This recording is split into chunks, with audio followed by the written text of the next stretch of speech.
Auntie, we can't hear you.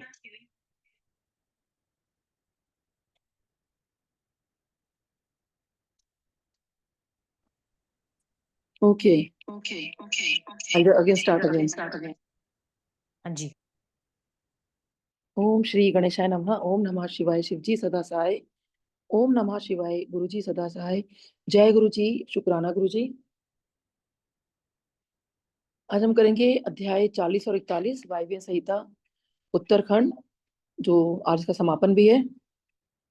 सो बहुत शुक्राना गुरुजी समापन कराने के लिए, इसको पूरा करवाने के लिए। अध्याय 40 वायुदेव का अंतर्ध्यान।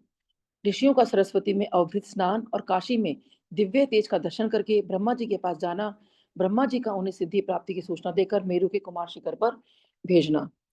तो यहाँ पर जितनी भी कथा का जो ये वर्णन हो रहा था, जब शौनक आदि ऋषि नैमिषारण्य में सब सुन रहे हैं, तो वायुदेव जी हैं वो वहां से अंतर्ध्यान हो जाते हैं। उसके बाद वो अवभृत स्नान करते हैं। तो अवभृत स्नान का मतलब होता है यज्ञांत स्नान, यानी कि जो यज्ञ जब समाप्त हो गया उसके बाद जो स्नान किया जाता है उसको अवभृत स्नान कहा जाता है। तो कहते हैं ये केवल शारीरिक शुद्धि ही नहीं होती, बल्कि ये एक यज्ञ की सफल समापन और एक उत्सव का ही प्रतीक होता है कि उसका मतलब एक शारीरिक शुद्धता तो हुई हुई और फिर ये सफलता भी हुई, और सफलता हुई उनके अपने अपने लेवल पे, यानी जब कहाँ वो एक किस लेवल पर थे और आज वो किस स्पिरिचुअल लेवल पे किस जगह पर वो आ गए हैं, और इस बात का फिर उत्सव मनाया जाता है। तो सारे ऋषि जो है वो स्नान करते हैं और उनको फिर जब वो जाते हैं कि अब वो जानना चाहते हैं कि वो क्या करें। अब हाँ, ये तो नैमिषारण्य में सारा यज्ञ हो रहा था, तो फिर वो कहते हैं, हमें ब्रह्मा जी से पूछते हैं कि अब हमें क्या करना चाहिए। तो क्योंकि वहां पर जो है जिस टाइम वो स्नान करके आते थे बहुत दिव्य पुंज वहां पर आ जाता है, बहुत बड़ा पुंज। तो वो दिव्य तेज के इतने तेज दर्शन करते हैं और बहुत सारे जो ऋषि होते हैं उसमें लुप्त हो जाते हैं। जितने वहां पे ऋषि सारे यज्ञ कर रहे थे सब उसमें लुप्त हो जाते हैं। अब आज जो काफी ऋषि बच जाते हैं उसके अंदर, और काफी उसमें लुप्त हो जाते हैं। तो सब बड़े हैरान हो जाते हैं कि एक एक करके सारे जो दिव्य पुंज में कैसे चले गए, कि उन लोगों ने इतनी पूजा पाठ की, इतना क्या हुआ, एकदम से स्नान किया और सारे जो है एकदम से गायब हो गए। तो उनको ये बहुत अद्भुत सी लगती है ये घटना। तो सारे सोचते हैं कि चलो हम ना ब्रह्मा जी के पास जाते हैं। तो फिर वो ब्रह्मा जी के पास जाते हैं।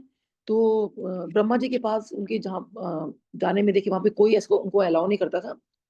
तो क्योंकि वहां पर पहले से ही नारद जी की और तुमरू जी की जो है गान की प्रतिस्पर्धा चल रही थी, और उनको लगता था कि नारद जी अच्छा गाते हैं या तुमरू अच्छा गाते हैं।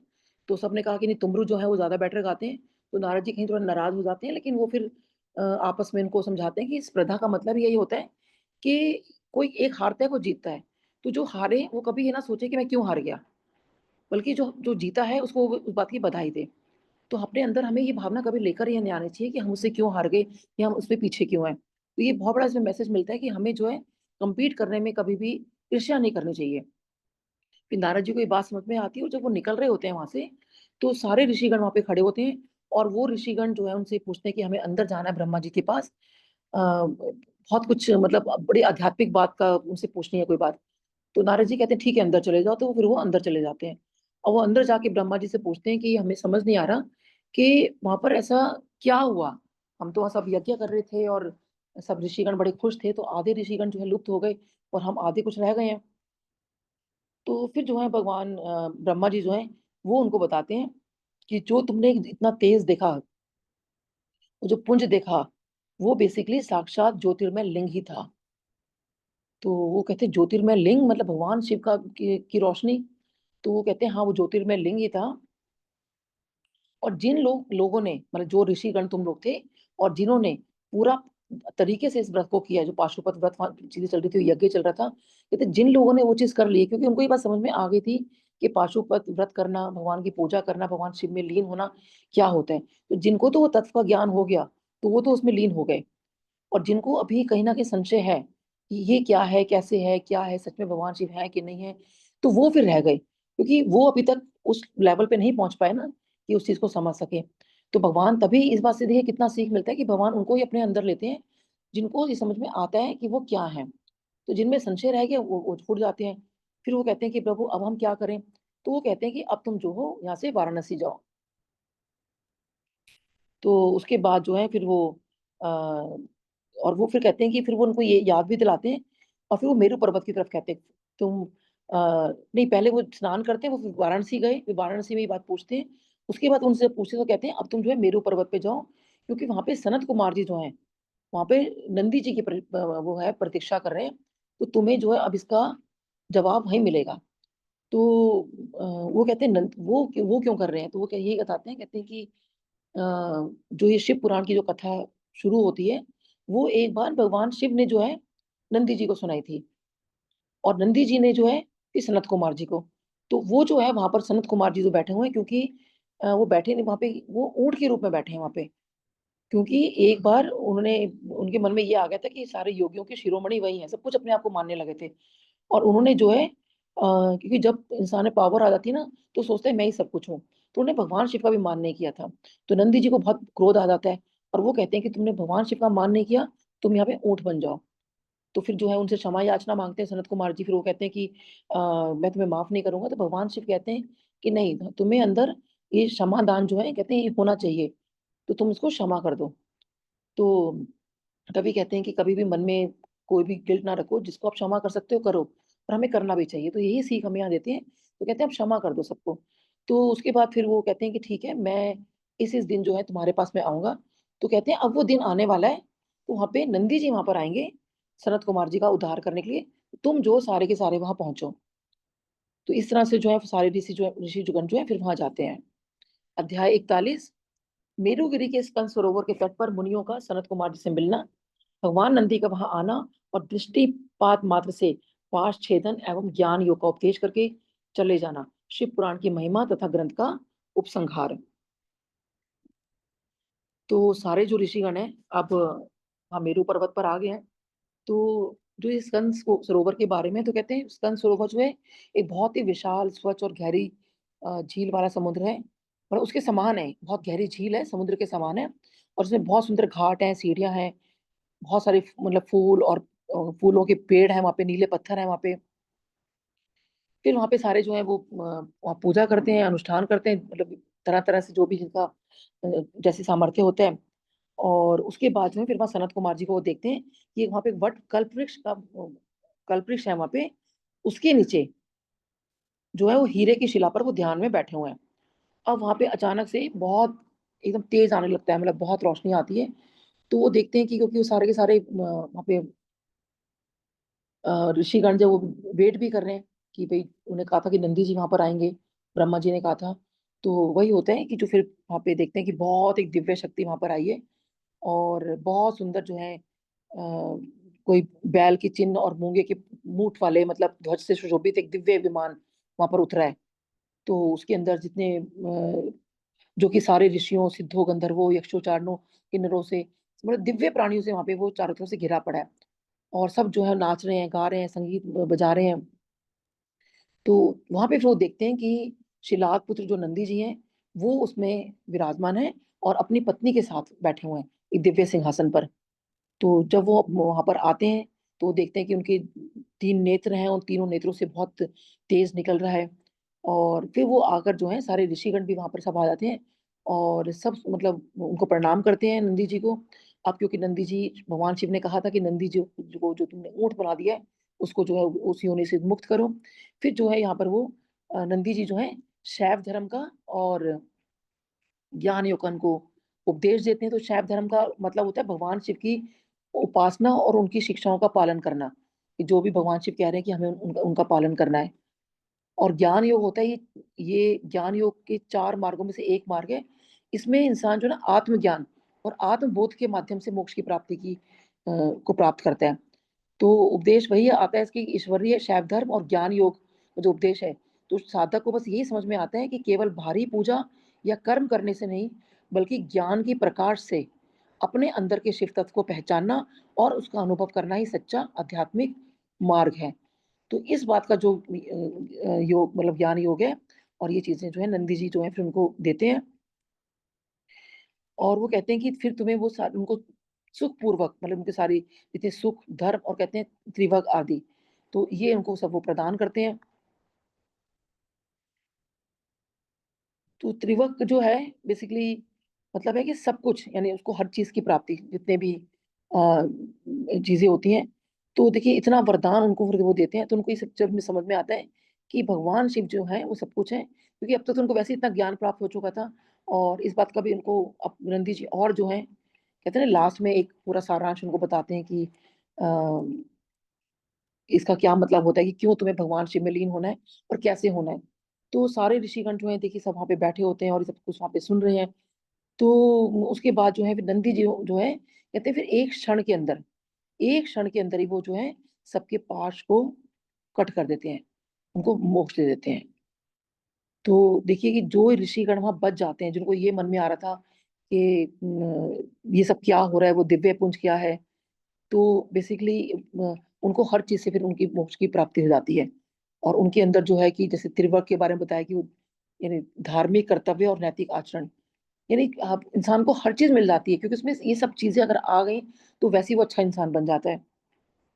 और वो उनके फिर जो है पास जो है वो काट डालते हैं। और इस तरह से वो जो पुंज था जो आया था, उसमें जो है सारे सारे ऋषि फिर गण समा जाते हैं, क्योंकि यात्रा वही है ना कि आपने भगवान शिव तत्व को जाना और लास्ट में उसमें फिर लय हो गए।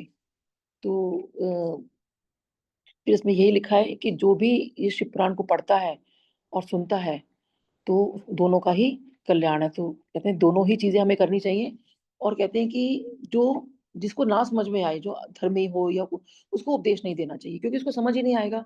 लेकिन हम अपना प्रयास जरूर करते रहें कि हम जहां जहां तक भी अपनी शिव पुराण की जो कथा है, हम चाहे हम सुन रहे हैं, सुनवा रहे हैं, व्यवस्था कर रहे हैं, तो हम जो है जन जन तक इसको पहुंचाएं। तो कहते हैं एक बार श्रवण करने से सारा जो पाप है वो भस्म हो जाता है। जो भक्तिहीन भक्ति पाता है और भक्त भक्ति की समृद्धि का भागी होता है। दोबारा श्रवण करने पर उत्तम भक्ति और तीसरी बार सुनने पर मुक्ति सुलभ हो जाती है। इसलिए मुमुक्षु पुरुष, तो मुमुक्षु पुरुष का मतलब होता है जो मोक्ष पाना चाहते हैं, कहते हैं इसको बारंबार इसका श्रवण करना चाहिए। और कहते हैं किसी भी उत्तम फल को पाने के लिए शुद्ध बुद्धि से इस पुराण की 5 आवृत्ति करनी चाहिए। कहते हैं कोई भी अगर आपको फल की इच्छा है तो 5 आवृत्ति जो कहते हैं शिव पुराण की आप जरूर जरूर करो। कहते हैं ऐसे करने से मनुष्य उस फल को प्राप्त कर लेता है, इसमें संशय नहीं है। और कहते हैं प्राचीन काल में भी जितने राजा हुए हैं, ब्राह्मण हुए हैं, श्रेष्ठ वैश्यों ने भी कहते हैं 7 आवृत्ति करके शिव का साक्षात दर्शन प्राप्त किया है। तो कहते हैं कम से कम 7 बार तो हमें इसको कर ही लेना चाहिए। और क्योंकि अगर हम भगवान शिव का दर्शन पाना चाहते हैं, वैसे तो जितनी बार भी कोई करे वो कहते हैं कम है इसको। और कहते हैं कि जो भी इसका श्रवण करता है तो कहते हैं वो इस लोक में भी और उस लोक में भी उत्तम भोगों का उपभोग करता है और अंत में जो है मोक्ष प्राप्त कर लेता है। तो यहाँ पर वो जितने भी हैं अपने अपने प्रमथगण दोनों पुत्रों तथा देवी पार्वती जी के साथ भगवान शंकर इस पुराण के वक्ता और श्रोता का वो कहते हैं फिर सदा कल्याण करते हैं। तो प्रमथगण जो है, जो भी इनके देखिए आगे जितने भी गण हैं उनको प्रमथगण कहा जाता है। और फिर वो यही कहते हैं कि जो आ, ये जाप है ओम नमः शिवाय का, कहते हैं कि ये जो है सबसे अ, उत्तम माना जाता है, क्योंकि ओंकार जो उसमें ओम लगता है ये परम ध्वनि है। ये आकार यानी सृष्टि, उकार मतलब पालन, मकार मतलब संहार का प्रतीक है। और ये ब्रह्मांड की मूल ध्वनि है जिससे सृष्टि की उत्पत्ति हुई है। नमः का मतलब का अर्थ होता है नमन या समर्पण, अहंकार को मिटाकर परमात्मा के चरणों में आत्मसमर्पण करना। शिवाय का अर्थ है शिव को, अर्थात उस परम तत्व को जो कल्याणकारी, शुद्ध, निर्विकार, निर्गुण और साक्षात ब्रह्म है। तो पूरा मंत्र का क्या भाव हुआ, मैं अपने आप को, अपने अहंकार को शिव उस परम चेतना के चरणों में समर्पित करता हूँ। और देखिए जो पंचाक्षर मंत्र है जो नमः शिवाय है, तो ये हमारे जितने 5 तत्व होते हैं उससे संबंध रखता है। ना का मतलब है जो है पृथ्वी यानी कि स्थिरता यानी धैर्य। माँ का मतलब है जल यानी भावनाएं और पवित्रता। शी यानी अग्नि यानी ऊर्जा या परिवर्तन। वाह का मतलब वायु, जीवन या गति।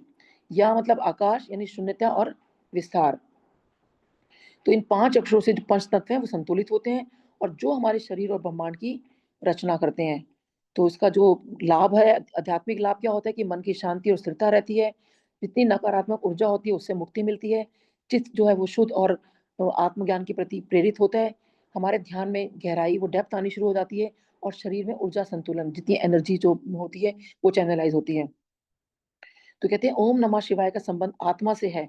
तो शिव कोई सीमित देवता नहीं है, बल्कि शिव तत्व है, जो चेतना, वह चेतना जो सब में व्याप्त है। और इस मंत्र का जो जप हमें ये याद दिलाता है कि शिव जो है हमारे भीतर है। तो ये हमारे भीतर की जो अशुद्धियों को जलाता है, पंच तत्वों को संतुलित करता है और हमें शिव के स्वरूप शांति, प्रेम और मोक्ष की ओर अग्रसर करता है। तो ये जो है हमारा वायव्य संहिता संपूर्ण और इसके साथ ही हमारी शिव पुराण भी संपूर्ण। बहुत शुक्राना गुरुजी ये संपूर्ण कराने के लिए और त्रुटियों के लिए बहुत-बहुत माफ़ी।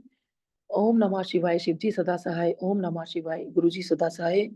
सो बहुत-बहुत शुक्राना और जो संगत यहाँ पे जुड़ी, जिन्होंने व्यवस्था कराई, उन सबका भी बहुत-बहुत शुक्राना और एक बार फिर से बहुत-बहुत त्रुटियों के लिए माफ़ी। ओम नमः शिवाय।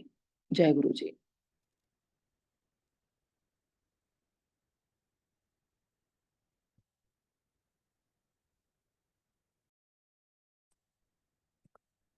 Jai Guruji Aunty, thank you so much.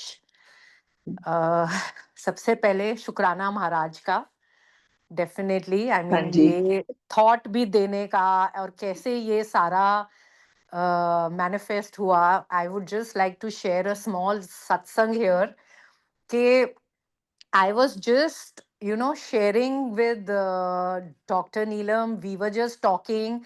और कैसे महाराज ने मुंह से निकलवा दिया कि आप explanation do and which I feel is so important because pandemic से लेके अभी तक काफी संगत ने शिव पुराण पढ़ ली है 3 4 5 बार, लेकिन उसका जो लाइक असल मीनिंग है that we are not able to understand fully. तो वो आपने इतनी ब्यूटीफुली और 1 महीना लगातार, इट्स नॉट इजी जो आपने करा है ये सेवा. दिस इज लाइक महाराज ने बैठ आई के नो गुरुजी आपको ने करवाया आंटी, इट्स करवाया अमेजिंग। है. बिल्कुल मेरी बहुत ब्यूटीफुल जर्नी रही है इस चीज के साथ।